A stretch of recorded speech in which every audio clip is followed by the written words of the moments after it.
Hi friends, welcome to my channel. இன்னைக்கு நம்ம சூப்பரான டேஸ்டியான நல்ல ஸ்பைசியான எறா கிரேவி தான் செய்ய போறோம். எங்க சேனல் நீங்க ஃபர்ஸ்ட் டைம் பாக்குறீங்கன்னா லைக் பண்ணுங்க, ஷேர் பண்ணுங்க, கமெண்ட் பண்ணுங்க, சப்ஸ்கிரைப் பண்ணுங்க, மறக்காம ஐகான் பட்டனை பிரஸ் பண்ணுங்க. வாங்க இப்போ வீடியோக்குள்ள போகலாம்.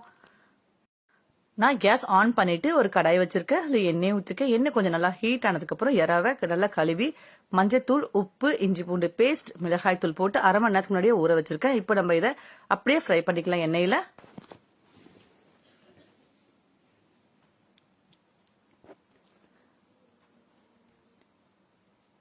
இந்த மாதிரி எறா கிரேவில ஃப்ரை பண்ணி போட்டோம்னா டேஸ்ட் இன்னும் சூப்பரா இருக்கும்.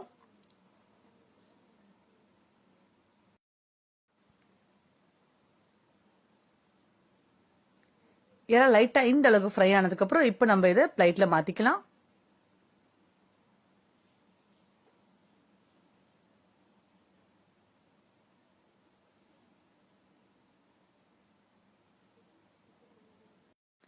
இப்ப எறா ஃப்ரை பண்ணி எடுத்தாச்சு. இப்போ இதே எண்ணெயில இன்னும் கொஞ்சம் எண்ணெயை சேர்த்துக்கலாம்.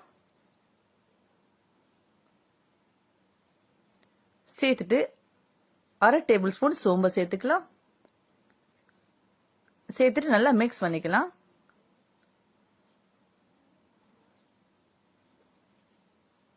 நல்லா மிக்ஸ் பண்ணிட்டு ஒரு 4 பெரிய வெங்காயத்தை இந்த மாதிரி பொடி பொடிசா கட் பண்ணி வச்சிருக்கேன். கொஞ்சமா கருவேப்பிலை எடுத்திருக்கேன். இப்ப கருவேப்பிலை வெங்காயத்தையும் சேர்த்துக்கலாம். சேர்த்துட்டு நல்லா வதக்கி விட்டுக்கலாம். வெங்காயம் நல்லா வதங்கட்டும். இந்த மாதிரி ஒரு தடவை எறா கிரேவி ட்ரை பண்ணி பாருங்க. ரொம்ப சூப்பராகவும் ரொம்ப டேஸ்டாகவும் இருக்குங்க. நீங்களும் வீட்டில் ட்ரை பண்ணிட்டு எப்படி இருக்கு எனக்கு கமெண்ட் பண்ணுங்க.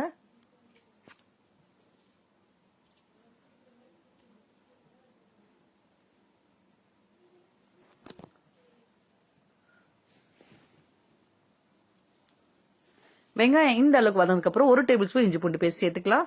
சேர்த்துட்டு இஞ்சி பூண்டு பேஸ்ட் பச்சை வாசனை போற வரைக்கும் நல்லா வதக்கி விட்டுக்கலாம். இந்த எறா கிரேவி தக்காளி சாதம், புளி சாதம், லெமன் சாதம், ஒயிட் ரைஸ், சாம்பார் சாதம், ரசம் சாதம் எல்லாத்துக்குமே ரொம்ப சூப்பராகவும் ரொம்ப டேஸ்டாகவும் இருக்குங்க.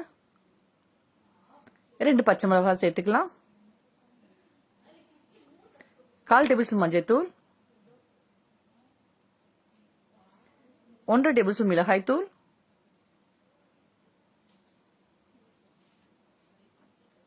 1/2 table spoon garam masala, 1 table spoon தனியா தூள், 1/2 டேபிள் ஸ்பூன் பெப்பர், தேவையான உப்பு சேர்த்துட்டு கேஸ் நல்லா லோ ஃப்ளேம்ல வச்சு நல்லா மிக்ஸ் பண்ணிக்கலாம். நம்ம ஆல்ரெடி காரத்துக்கு மிளகாய்த்தூள் ஃப்ரை பண்ணும் போதே சேர்த்துருக்கோம். அதனால நம்மளுக்கு காரம் எப்படி வேணுமோ அதுக்கேற்ற மாதிரி சேர்த்துக்கோங்க. இந்த எறா கிரேவி கொஞ்சம் காரசாரமா தான் இருக்கும். அப்போதான் சாப்பிடும் போது ரொம்ப ஸ்பைசியா ரொம்ப சூப்பரா இருக்குங்க. நீங்க கண்டிப்பா வீட்டுல ஒரு தடவை ட்ரை பண்ணி பாருங்க. நல்லா இந்த அளவுக்கு மிக்ஸ் பண்ணதுக்கு அப்புறம் இப்போ நான் 3 தக்காளி அரைச்சு வச்சிருக்கேன். அரைச்சு வச்சு தக்காளி பேஸ்ட்டை சேர்த்துக்கலாம். சேர்த்துட்டு நல்லா மிக்ஸ் பண்ணிக்கலாம். தக்காளி பச்சை வாசனை போற வரைக்கும் நல்லா மிக்ஸ் பண்ணிக்கலாம். எங்க சேனல் நீங்க ஃபர்ஸ்ட் டைம் பாக்குறீங்க, எங்க சேனல் உங்களுக்கு பிடிச்சிருந்தா எங்களோட சேனலை சப்போர்ட் பண்ணுங்க ஃப்ரெண்ட்ஸ்.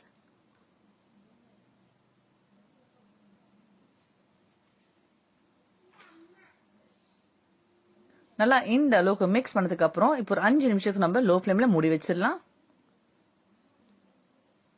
இப்போ 5 நிமிஷம் ஆயிடுச்சு. ஓபன் பண்ணி நல்லா கலரி விட்டுடலாம்.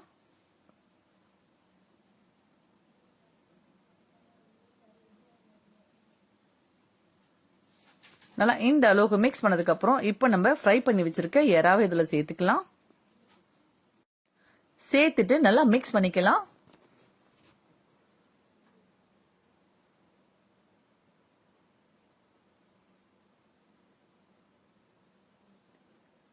நல்லா இந்த அளவுக்கு மிக்ஸ் பண்ணதுக்கு அப்புறம் கேஸை லோ ஃப்ளேம்ல வச்சுட்டு ஒரு 10 நிமிஷத்துக்கு நம்ம அப்படியே இதை மூடி வச்சிடலாம்.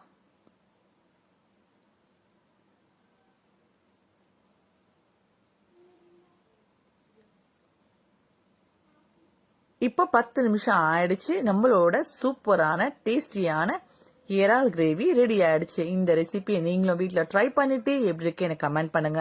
இந்த வீடியோ உங்களுக்கு பிடிச்சிருந்தா லைக் பண்ணுங்க, ஷேர் பண்ணுங்க, கமெண்ட் பண்ணுங்க, சப்ஸ்கிரைப் பண்ணுங்க, மறக்காம ஐகான் பட்டனை பிரஸ் பண்ணுங்க. நெக்ஸ்ட் ஒரு வீடியோல சந்திக்கலாம். பாய் பாய் ஃப்ரெண்ட்ஸ். தேங்க்யூ ஃபார் வாட்சிங்.